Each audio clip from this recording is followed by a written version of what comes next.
direção e pra tua igreja. Exaltar-te-ei, ó Deus meu e Rei, bendirei o teu nome para todo sempre. Todos os dias te bendirei e louvarei o teu nome. A você que participa conosco da nossa transmissão, graça e paz da parte do nosso Deus. A nossa oração, nosso desejo é que nós somos chamados a bendizer o nome de Deus, possamos expressar isso com as nossas canções, com as nossas orações.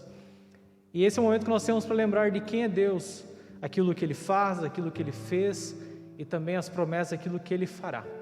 Então eu convido você, mesmo na sua casa, a adorar a Deus com o seu coração, com a sua mente, colocando toda a sua força e o seu entendimento. Vamos orar? Deus bendito, nós louvamos o Teu nome. Tu és o nosso Deus, é o nosso amado Pai. É aquele que olha para as nossas vidas, que nos conhece muito bem. É aquele que pode e nos ajuda a prestar culto que agrada o Teu próprio nome. E nós reconhecemos, ó Deus, que nós não somos nada diante do Senhor. E que nós dependemos do Teu agir, da Tua graça, nos ajudando, ó Deus, a entendermos quem somos. E o quanto nós precisamos, ó Deus, da ação do Teu Santo Espírito em nossas vidas. Por isso, ó Deus, que o Senhor possa tomar a nossa mente e o nosso coração. Que o nosso pensamento, nesse momento, Deus, seja direcionado somente para o Senhor.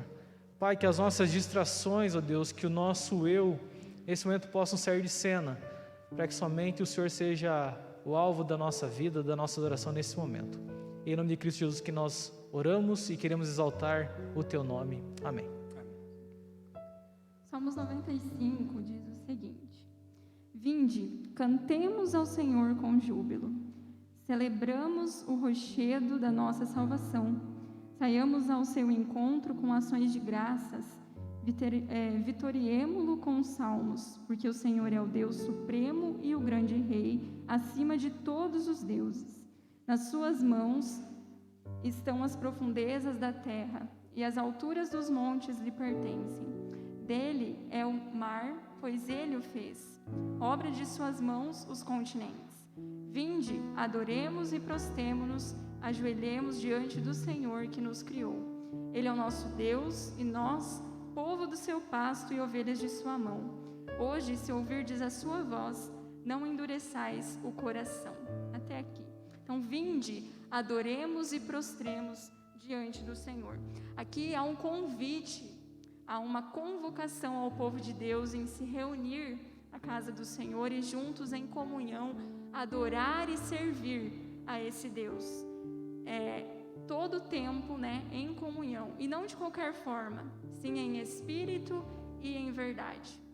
E essa música que nós vamos cantar diz que se não for para te adorar, por que é que eu nasci? E se não for então para te servir, por que eu estou aqui?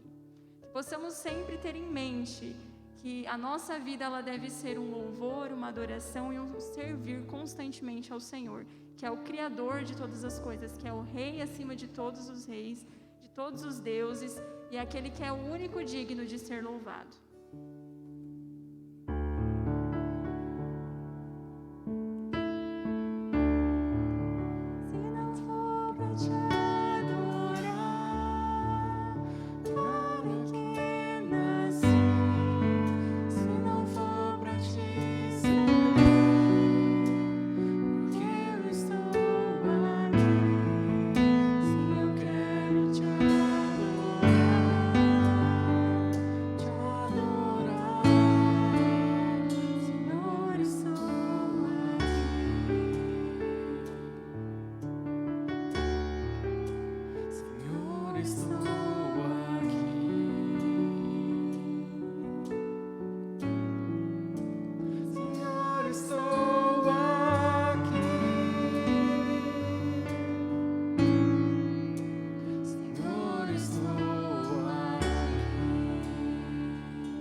não for para te adorar, para que eu nasci? Se não for para te servir, porque eu estou aqui. Se eu quero te adorar, te adorar. Se não for para te adorar, para que eu nasci? Se não for para te servir, porque eu estou aqui. Se eu quero te adorar, te adorar. Senhor, estou aqui.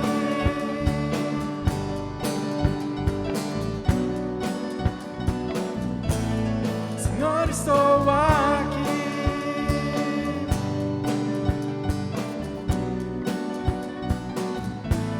Senhor, estou aqui.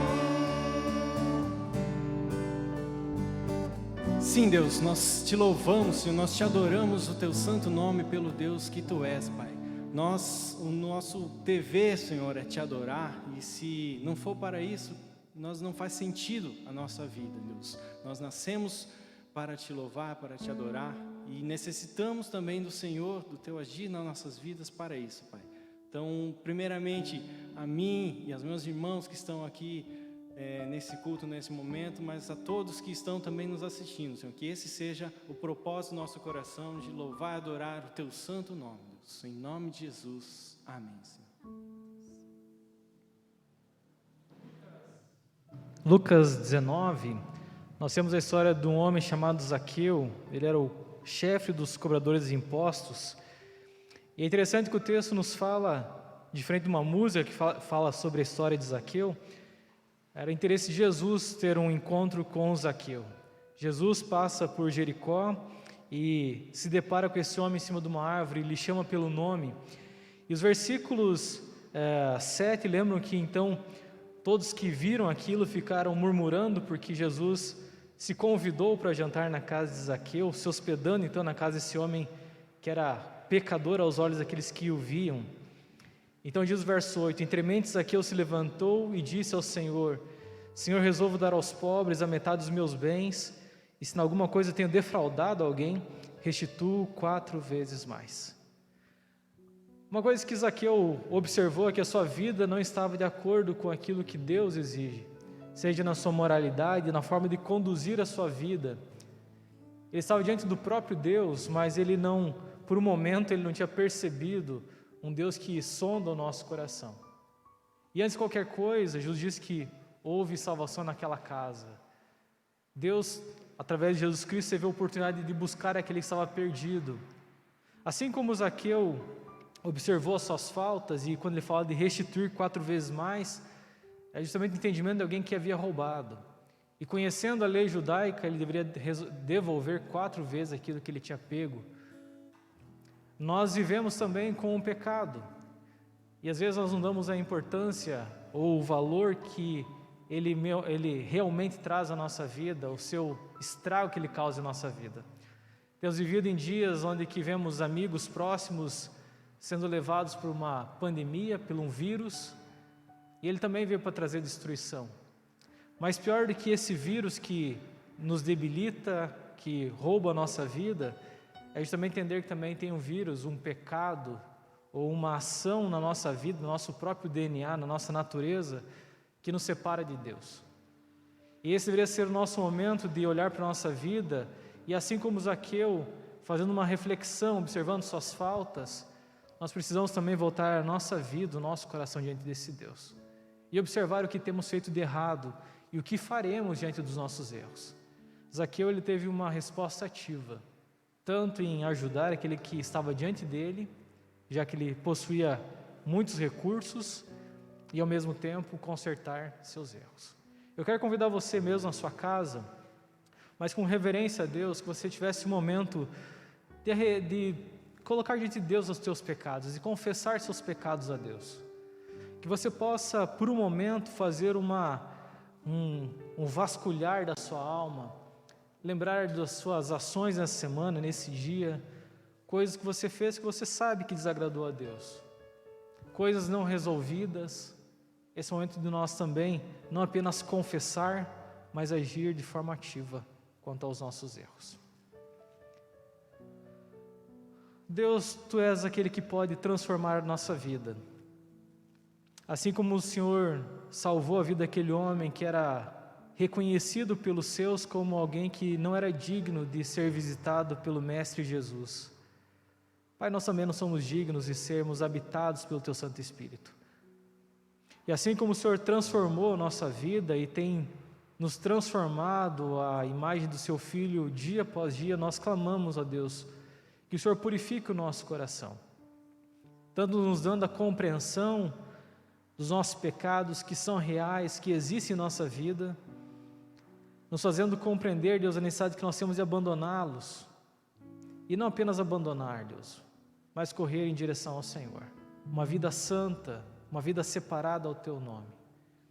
Por isso, Deus, nós rogamos, Senhor, nos ajude nessa luta contra o pecado, essa luta contra nós, e nós dependemos do Senhor, Pai, porque todos os dias nós somos assaltados, ó Deus, pela nossa própria cobiça, pelos nossos desejos. Nossos olhos, ó Deus, veem as coisas e desejam para si, como sendo mais importante que o Senhor.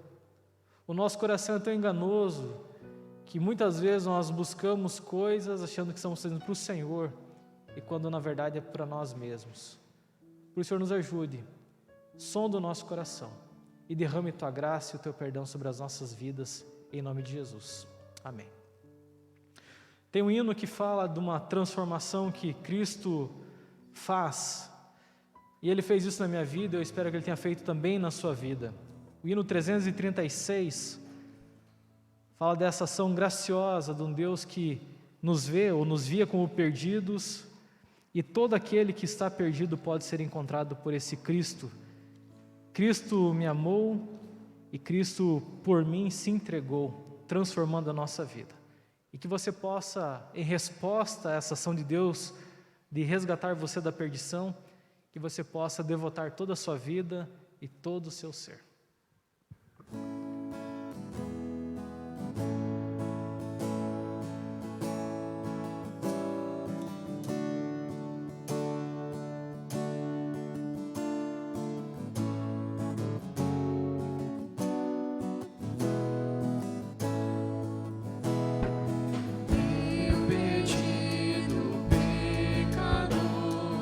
Longe do meu Jesus.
o Criador do mar, de todos os continentes, de todas as coisas, que é o Rei dos Reis, que é o nosso Salvador.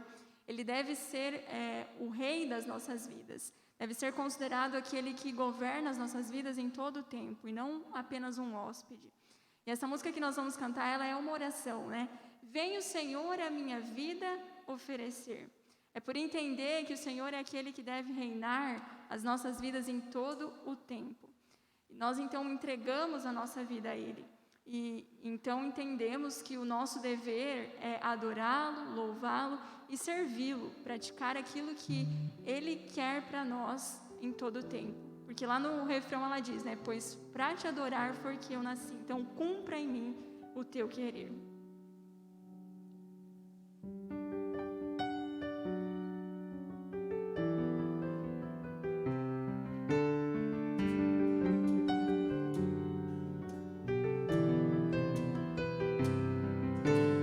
Vem, Senhor, minha vida oferecer como oferta de amor e sacrifício. Quero minha vida a te entregar como oferta viva em teu altar. Vem, Senhor, minha vida oferecer como oferta de amor e sacrifício. Quero minha vida a te entregar como oferta viva em teu altar. Pois pra te adorar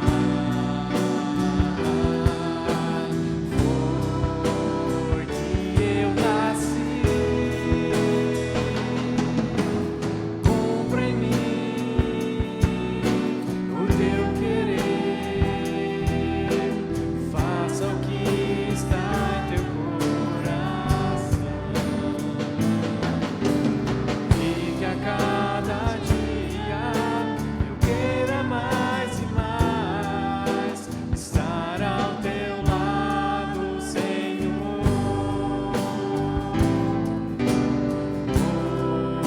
Pois pra te adorar foi que eu nasci. Cumpra em mim o teu querer, faça o que está em teu coração, e que a cada dia eu queira mais e mais estar ao teu lado, Senhor. E que a cada dia eu queira mais e mais estar ao teu lado, estar ao teu lado, Senhor.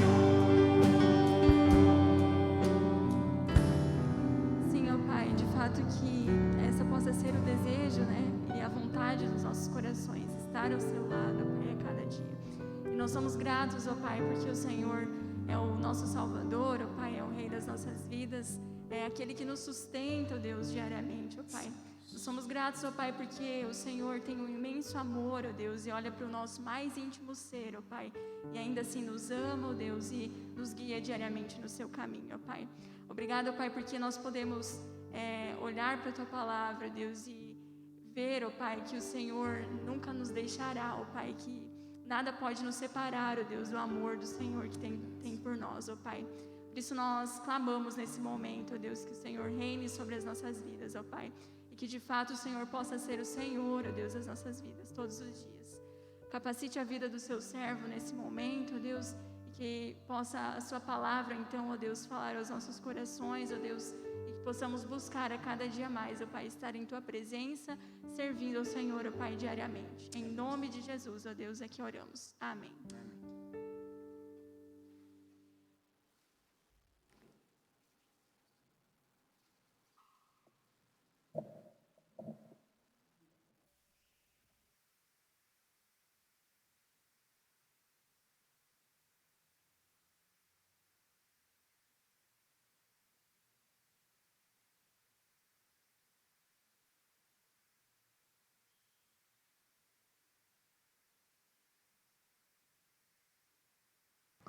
Estamos indo para o final do livro de Neemias e hoje nós pensaremos um pouquinho no capítulo de número 11.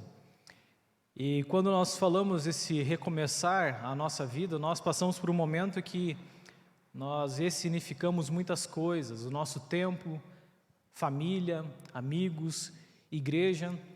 E quando nós olhamos para esse novo começo, para esses momentos, nós observamos como a nossa vida pode ser impactada por uma situação como a nossa pandemia, mas ao mesmo tempo nós podemos recomeçar voltando a observar valores que Deus coloca aos seus e que não perdem o valor e que não desconfiguram, na verdade, o caráter de Deus. Nessa semana, por exemplo, nós chegamos aqui em Medianeira em 435 casos ativos e dentro desse número, 32 pessoas em UTI, 22 em leito hospitalar, e a notícia que nós temos no Paraná é que há falta de leitos e também de vagas nas UTIs. E diante de tudo isso, nós observamos a nossa vida como igreja. A pergunta é como continuar então a cultuar a Deus em momentos que nós não sabemos se estaremos semana que vem novamente transmitindo apenas, ou se estaremos com a nossa igreja reunida. Mas, diante disso, falamos que aquilo que é necessário dentro dessa nossa nova conduta de recomeçar olhando para Deus, é lembrar que a nossa vida é mais do que palavras, nós temos um compromisso firmado com esse Deus. E é justamente esse compromisso que nos ajuda a observar os nossos erros, nossos acertos, aquilo que Deus quer da nossa vida. E uma coisa que ficou muito clara para aqueles irmãos lá do tempo de Neemias, é que eles assumiram um compromisso de não abandonar o templo do Senhor. Eles fazem uma série de pautas, para então ter uma vida, uma família formada com o zelo da fidelidade, do culto a Deus, a ideia de ter dia separado para o Senhor, o dia do sábado ou o dia de domingo para nós, então apegado o coração a Deus, de também, através de seus dízimos e ofertas, sustentarem o trabalho que havia no templo. Tudo isso era para que Jerusalém pudesse ser aquilo que Deus chamou para ser. Era o meio onde que as pessoas vinham de outros lugares para adorar a Deus. E o que nós vimos até então é que parte daquela meta de Neemias foi restabelecida, ou foi concluída, que era reconstruir os muros, restabelecer as portas, trazer esperança para o povo. Porém, essa obra não era simplesmente reconstruir os muros. Os muros faziam parte dessa reconstrução do povo da cidade de Jerusalém. O que ele precisava agora era justamente povoar. O capítulo 11 e o capítulo 12, basicamente, eles fazem parte do mesmo assunto. Eu dividi ele para não ficar muito longo. E uma das coisas que eles estão tratando, então, no capítulo, o Neemias está redigindo no capítulo 11 e 12, era a forma, então, de celebração a Deus que aconteceu. Houve uma celebração porque o povo voltou para Jerusalém.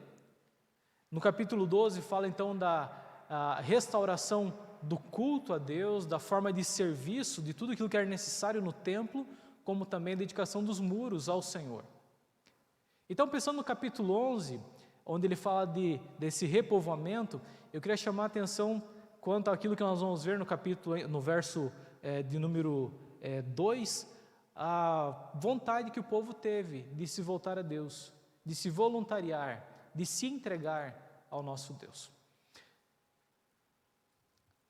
Antes de entrarmos no capítulo de número 11, o capítulo 7 nos lembra já no início dele que estavam então prontos os muros, a cidade era espaçosa e grande, mas havia pouca gente nela e as casas não estavam edificadas ainda. Então, a prioridade de Neemias naquele primeiro momento, lembramos que haviam perseguições, era de restabelecer os muros e as portas. Nós terminamos o capítulo 7, onde vem a notícia, mesmo as coisas estando indo muito bem, diz assim, os sacerdotes, os levitas, os porteiros, os cantores, alguns do povo, os servidores do templo e todo Israel habitavam nas suas cidades. Então nós temos o capítulo 7, ele encerra o capítulo 7, nós temos 8, 9 e o 10 falando das ações de Deus na vida do seu povo, a restauração, arrependimento, palavra de Deus, tudo isso como se fosse um parêntese entre o capítulo 7 e o capítulo 11. E agora o que nós temos no capítulo 11 é justamente como se Neemias estivesse chamando o povo para habitar em Jerusalém, numa nova cidade. Então eu falo assim, olha, por favor, né, venham habitar na cidade de Davi. Existem lugares reservados, há poucas vagas, a cidade é grande, mas vale a pena habitar nesse lugar. Não era apenas uma cidade, chamado o verso 1 de cidade santa, era a cidade de Deus, era a cidade que representava a presença de Deus por causa do templo que ali estava, era a cidade que lembrava justamente dos tronos de justiça da cidade de Davi, era em Jerusalém que tinha as promessas do Messias, da ação dele no meio do seu povo. E é por isso então que Jerusalém era tão importante e cumpriu o seu papel. Quando olhamos então para essa cidade importante em que Neemias queria reconstruir, repovoar ela, tanto na questão física, moral, espiritual, nós também somos chamados a reconstruir a nossa vida, também observando que precisamos, assim como a cidade de Jerusalém, manter a nossa igreja bem organizada, bem estruturada. Dentro da ideia de voluntários, né? Sejam voluntários, de ser voluntário, o que nós precisamos então encarar nessa vida de voluntariado? Primeira coisa é encarar os desafios. Observe os versos de 1 a 3. Os príncipes do povo habitaram em Jerusalém, mas o seu restante deitou sortes para trazerem um de 10 para que habitassem na santa cidade de Jerusalém, e em 9 partes permaneceriam em outras cidades. O povo bendisse todos os homens que voluntariamente se ofereceram ainda para habitar em Jerusalém. E são esses os chefes da província que habitaram em Jerusalém. Porém, nas cidades de Judá habitou para cada um na sua possessão, nas suas cidades, a saber, Israel, os sacerdotes, os levitas, os servidores do templo e os filhos dos servos de Salomão. É interessante aqui nós temos um pouco então dessa composição daqueles que passaram a habitar em Jerusalém. O primeiro que é destacado logo no início são os príncipes. E esse, na verdade, se refere à liderança da cidade. Aquela liderança que quando Neemias chega à cidade e convoca aqueles homens para reconstruir os muros, eles estavam à frente, eles que eram os cabeças. E esses homens agora, eles deixam a sua comodidade fora dos muros, nas suas próprias casas, para habitar dentro de Jerusalém. E lembremos que não estava concluída a cidade. Pense que nos nossos dias, se você quer reconstruir uma casa, por exemplo, você destrói ela, manda uma máquina derrubar, vem uma máquina, tira todos os escombros, deixa apenas o terreno, faz uma terraplanagem, depois você reconstrói a casa. Mas nos tempos antigos, não apenas de Jerusalém, de Roma, por exemplo, o que acontecia era, derrubava a casa, ou se ela era destruída por um terremoto, por exemplo, nivelava a terra e reconstruía em cima. Então uma coisa que havia em Jerusalém era um monte de escombros. Imagine por um momento uma ideia de uma cidade fantasma, onde por mais de 140 anos as pessoas, alguns passavam pela cidade, em algumas partes não caminhavam. Era uma cidade cheia de ervas daninhas, cheia de monturo, de lixo. Era uma cidade, como já vimos no início, uma cidade que não tinha esperança alguma. E por isso que os seus habitantes estavam desolados, sem esperança alguma, humilhados. Quando pensamos nesses homens à frente da população, significava aquilo que é um papel da liderança. O líder é sempre aquele que vai à frente, é aquele que motiva, é aquele que encoraja. E o que Neemias estava fazendo a todo tempo com esses homens era encorajando. Neemias sempre foi aquele que esteve à frente de todas as suas ações. E junto com ele, os seus subordinados, a sua liderança também andava com ele. E agora nós vemos não mais a figura do Neemias à frente, mas os príncipes. E esses homens estavam junto com as suas famílias, compromissados, eles estavam assumindo um compromisso diante de Deus, diante do povo, de habitar em Jerusalém e fazer Jerusalém a cidade de Deus.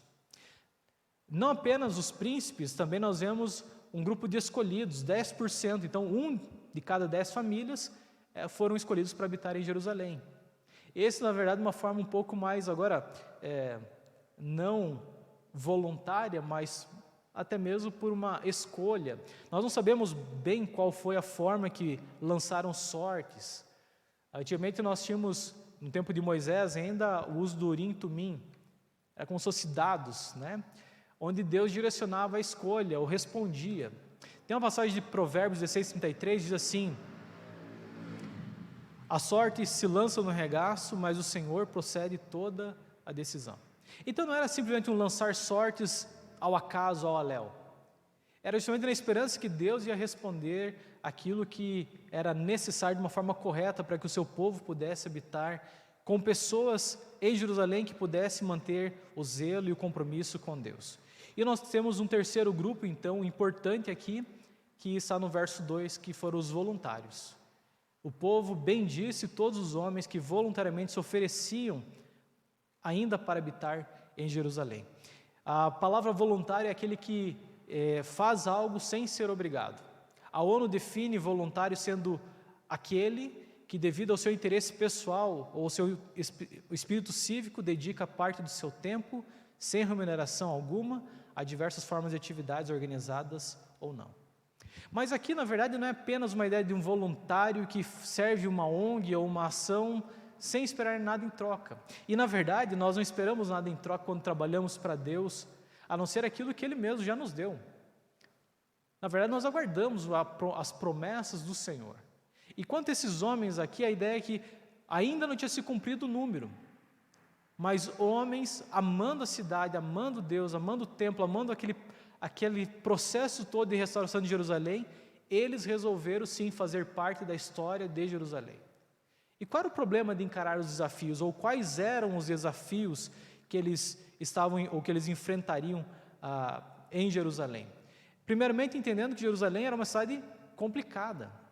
Era uma cidade que, por um momento, tinha as suas labutas, era uma cidade abençoada, mas, ao mesmo tempo, era uma cidade sem perspectiva, até então. Lembremos que, por um momento, era uma cidade que tinha suas muralhas, então, uma ideia de segurança estabelecida, mas era uma cidade pouco povoada. Ou seja, haviam riscos de morar lá. As pessoas não queriam morar em Jerusalém. Uma das razões é porque, por ter poucas pessoas, ela era insegura. Era uma cidade ampla. Era uma cidade, ao mesmo tempo, visada por inimigos externos. E, ainda assim, era uma cidade que, além de ser pouco povoada, ela tinha uma habitação inadequada. Poucas casas permaneceram em pé. Haviam sacerdotes ainda que habitavam em Jerusalém, mas poucos. Então, o fato de você decidir morar em Jerusalém significava que você teria que construir ou reconstruir a sua própria casa. Então, muitos já possuíam suas casas, suas terras, seu plantio, e teriam que habitar agora num lugar que eles teriam que refazer ou recomeçar do zero a sua própria casa. Tinha a questão da própria insegurança. Por ser uma cidade ainda vazia, por ser uma cidade ainda sem uma estruturação, haviam poucos guardas sobre os muros, era uma cidade sempre insegura. Além disso, era uma cidade que não trazia renda. É interessante que alguns teólogos vão lembrar como a cidade acontecia fora dela. Por mais que fosse uma referência, as negociações não aconteciam dentro dos muros de Jerusalém. Aconteciam nas redondezas. Jerusalém era tido como uma cidade complicada, até mesmo para a questão de quem faz negócios, porque ela inspirava a ideia de uma vida de santidade, negócios também corretos. Então, essa forma rígida que ela mostrava, faziam com que muitos não desejassem morar dentro dela. Então, era uma cidade, por um momento, que foi destruída, foi pilhada, 142 anos sem muros, largada ao acaso, à sorte.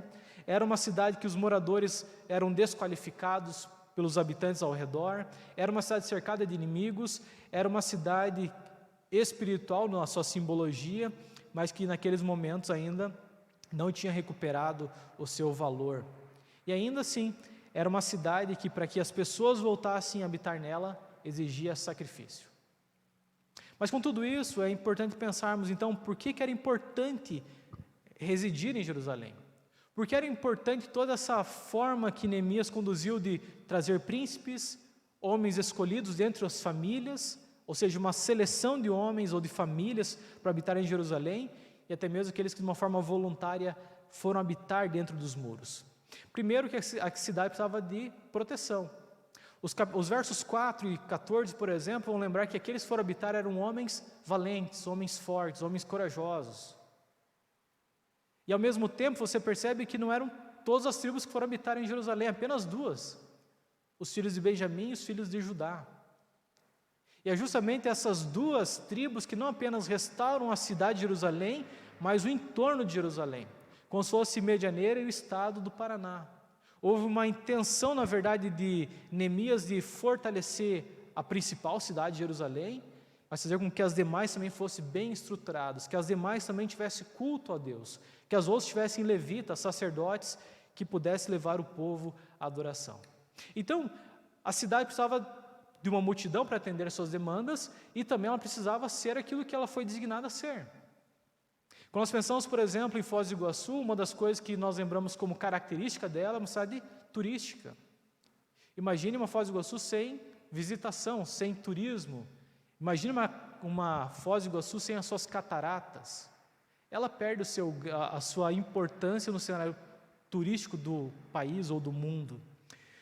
Jerusalém também precisava trazer, agora com a sua liderança, o chamado que ela teve do próprio Deus de fazer, a partir dela, daquele templo, conhecida às nações, o Deus de Israel.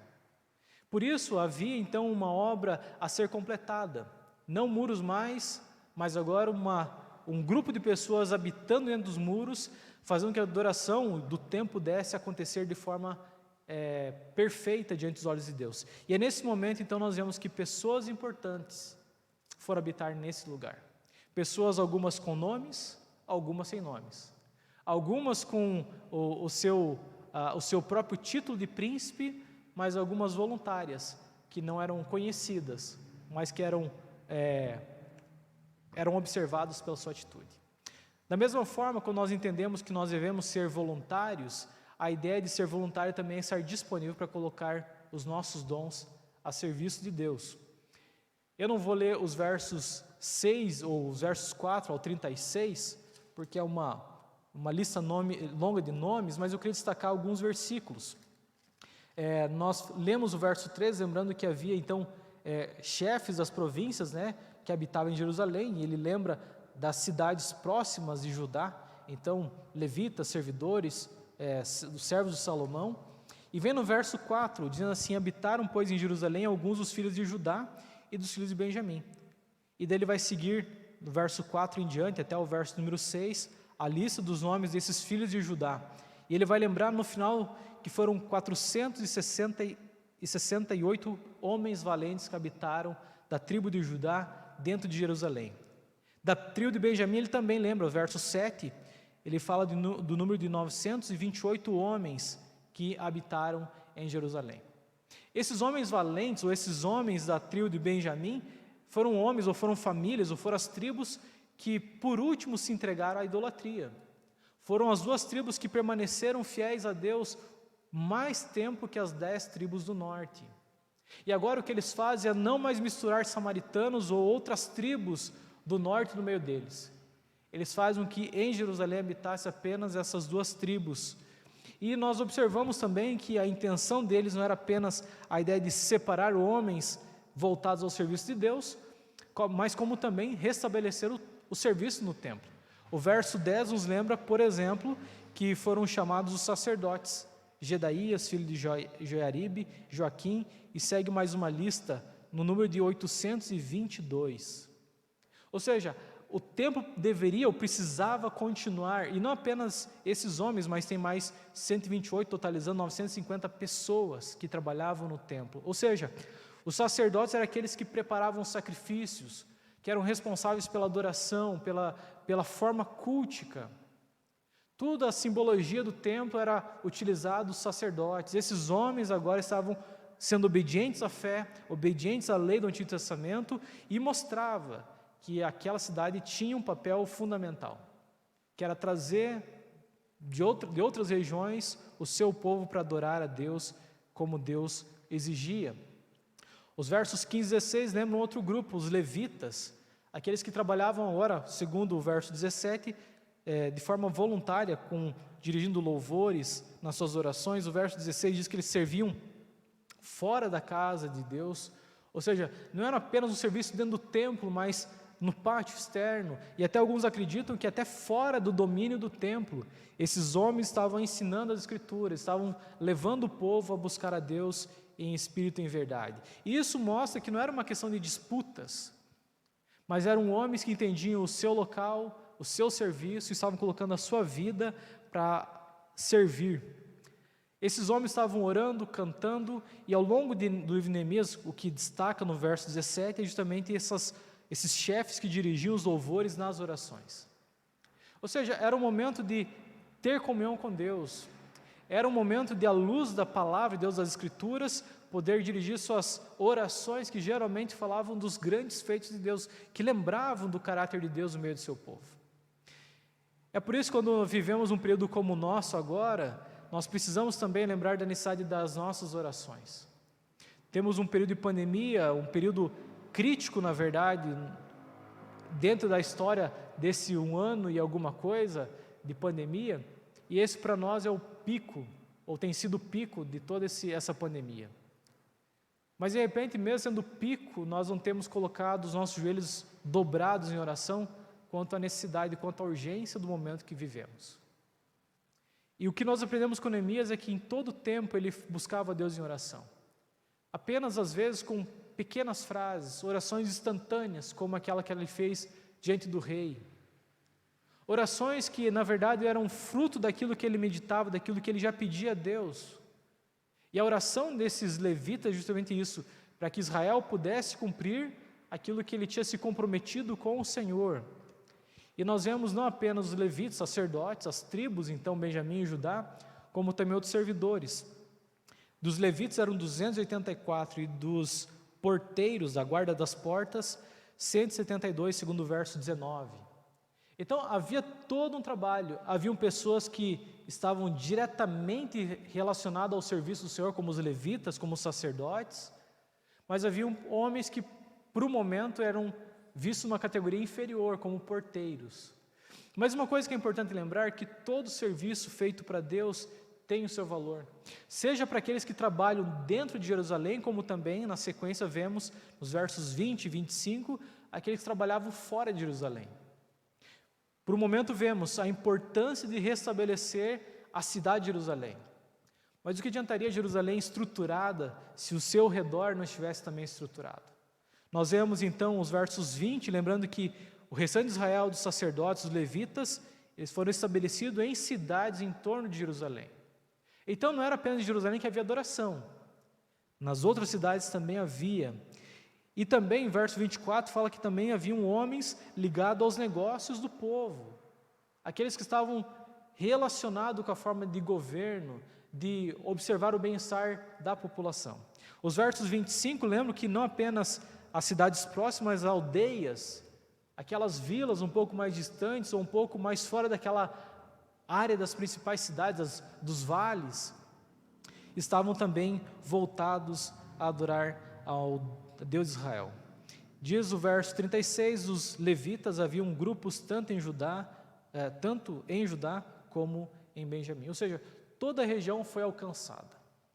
Com tudo isso, nós vemos que quando pensamos em Jerusalém, nós devemos lembrar que Jerusalém é uma figura da parte espiritual da igreja, do que seria a igreja hoje. Jerusalém não tem mais esse papel que a igreja tem hoje. Cumpriu seu papel, o templo foi destruído, o novo templo foi reerguido em 3 dias, é o templo de Cristo, é o próprio Cristo, e é por isso que quando nós lembramos da igreja nos seus primórdios, Paulo lembra da importância dessa igreja no sentido de ser voluntária. 1 Coríntios 16:15, por exemplo, temos: e agora, irmãos, eu vos peço o seguinte, sabeis que a casa de Estefanas são as primícias da Caia e que se consagraram ao serviço dos santos. O que Paulo está lembrando é justamente que homens estavam colocando a sua vida, as suas casas, justamente para o serviço. Estavam colocando aquilo que eles tinham, como também vemos em 2 Coríntios. Não apenas financeiramente, aqueles irmãos ajudaram aqueles irmãos da Judéia, como também a sua própria vida, se deram a sua própria vida. O reverendo Hernandes, comentando esse texto, 2 Coríntios 8, ele diz que a vida cristã, ela serve com 3 motivações. A primeira, de fazer aquilo que a lei obriga, então a lei, ela ordena, aquilo que nós fazemos como uma responsabilidade moral, sabemos que é certo, sabemos que é bom, Mas ele diz que tem uma terceira, que é aquilo que nós queremos fazer sem ninguém nos obrigar, simplesmente por entender a importância que isso tem na vida com Deus. E ele lembra que isso é graça. Quando nós entendemos que a nossa vida é dada de uma forma espontânea como essa, nós observamos que a vida como igreja é uma vida de serviço. Alguns vão usar uma estatística, dizem que 90% das igrejas, ou 90% de muitas igrejas, desse grande número que está relacionado com os trabalhos dela, apenas 10% trabalham para os 90%. Eu não acredito que esse seja o nosso caso aqui em Medianeira, mas o fato é que existe muito espaço para que todos nós possamos trabalhar. E quando nós conseguimos desenvolver nossos dons e partilhar os nossos dons, o trabalho fica muito mais fácil. E é por isso que nós somos chamados, na verdade, a não engrossar essa estatística de ser servido, mas de servir. De repente, uma pergunta que pode nos ajudar a entender se nós estamos colocando os nossos dons a serviço do nosso próximo, seja dentro da igreja ou fora da igreja, é perguntar: você tem sido mais servido ou tem servido mais?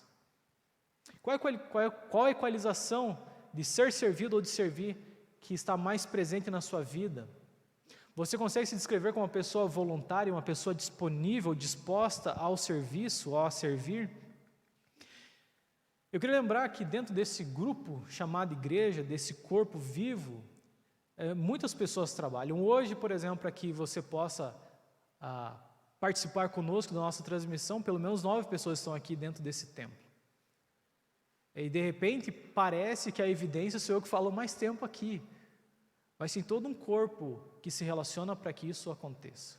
Se fôssemos pensar nos trabalhos da igreja, existem sociedades internas que funcionam com as suas diretorias, com seus conselheiros, a escola dominical com seus professores, com seus ajudantes, um grupo grande de pessoas que se envolvem.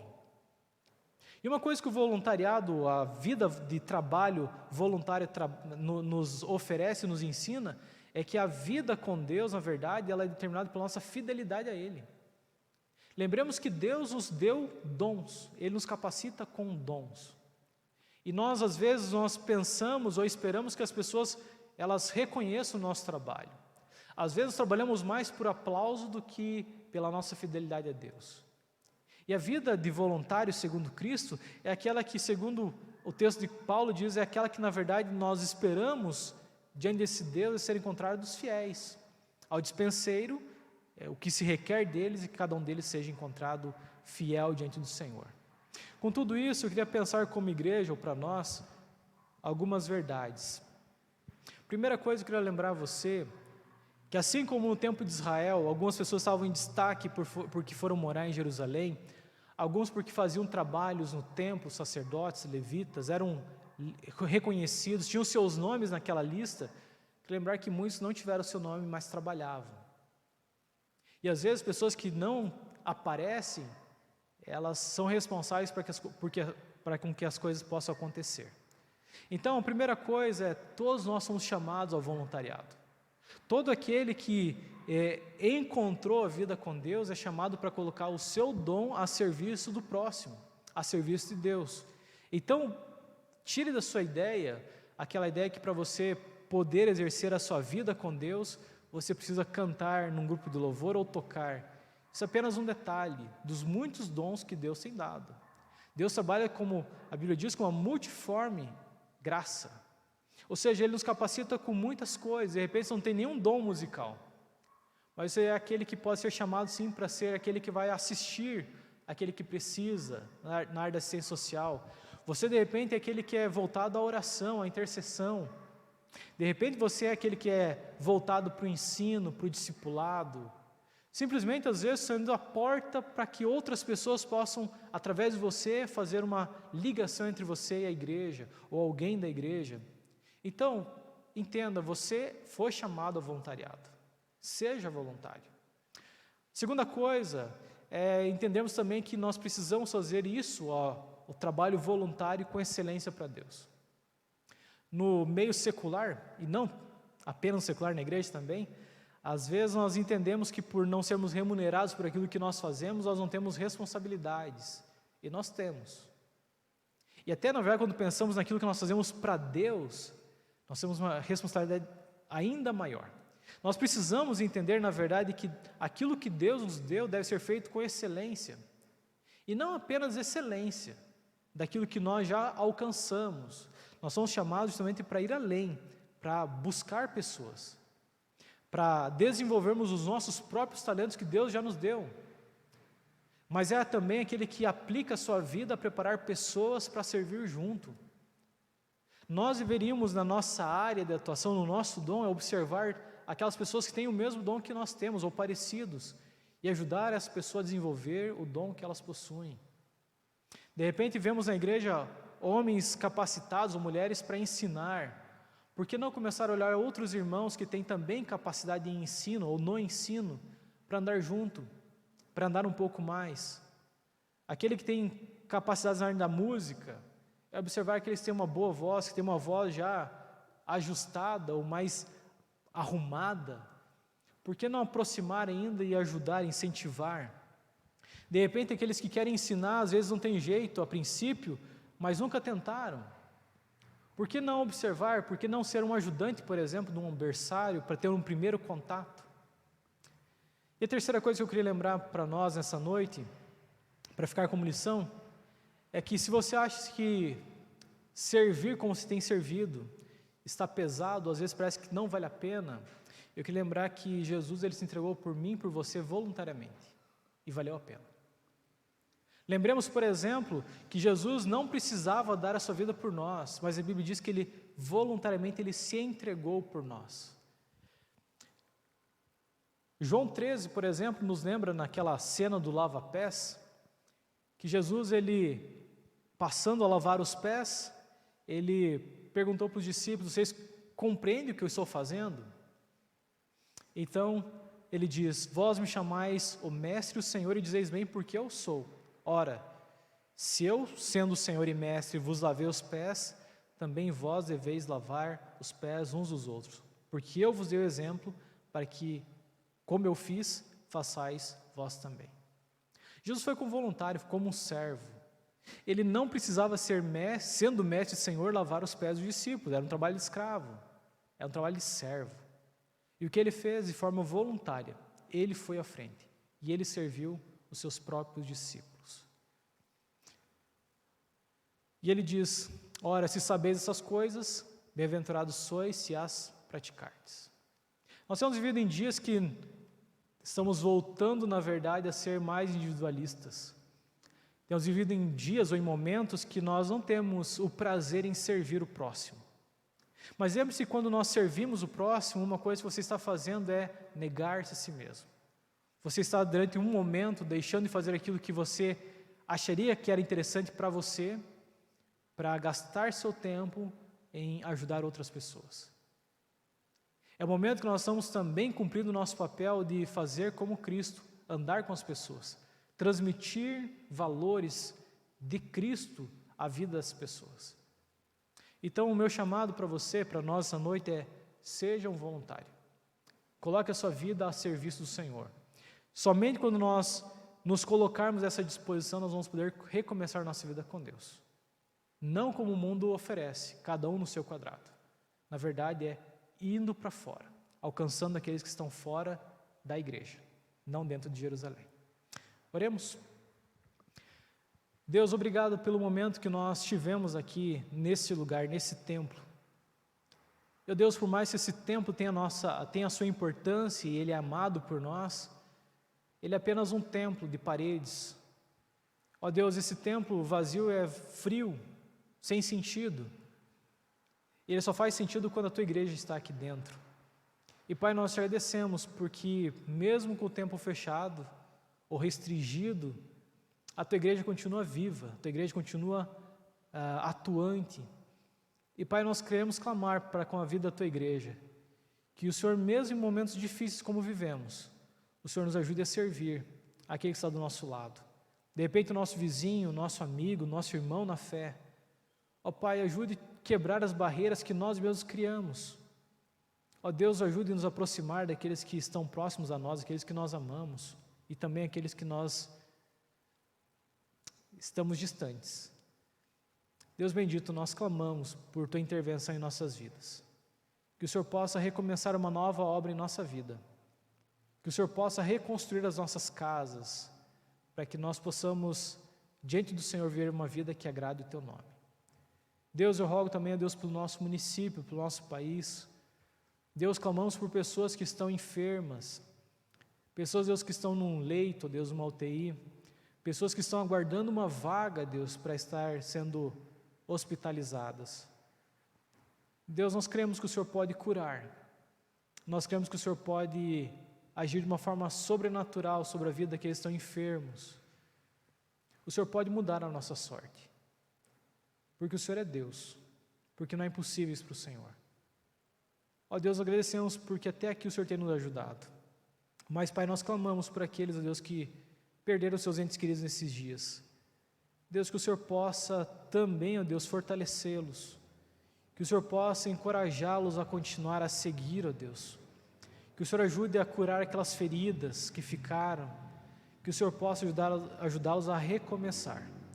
E, ó Deus, que nós possamos ser a voz que o mundo tanto precisa, que nós, como voluntários ou como servidores do Senhor, possamos abrir as nossas bocas, ó Deus, e também a nossa mão, em auxílio àquele que está diante de nós.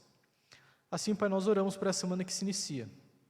Nós não sabemos aquilo que o Senhor tem preparado para a nossa vida, mas sabemos que estamos debaixo das Tuas mãos, então não há o porquê temer. Nos ajude a descansar na Tua sabedoria. Oramos, ó Deus, em nome santo de Jesus. Amém. Que a graça do Senhor Jesus Cristo, o amor de Deus, o eterno Pai, que as consolações, que a graça do Espírito Santo sejam sobre todos vós, hoje e para todos sempre. Amém. Deus abençoe você que nos acompanhou, que você tenha uma semana abençoada, e pedimos que você esteja orando com fervor, com seu coração voltado a Deus, para aqueles que estão enfermos. Que Deus possa, por misericórdia, curá-los.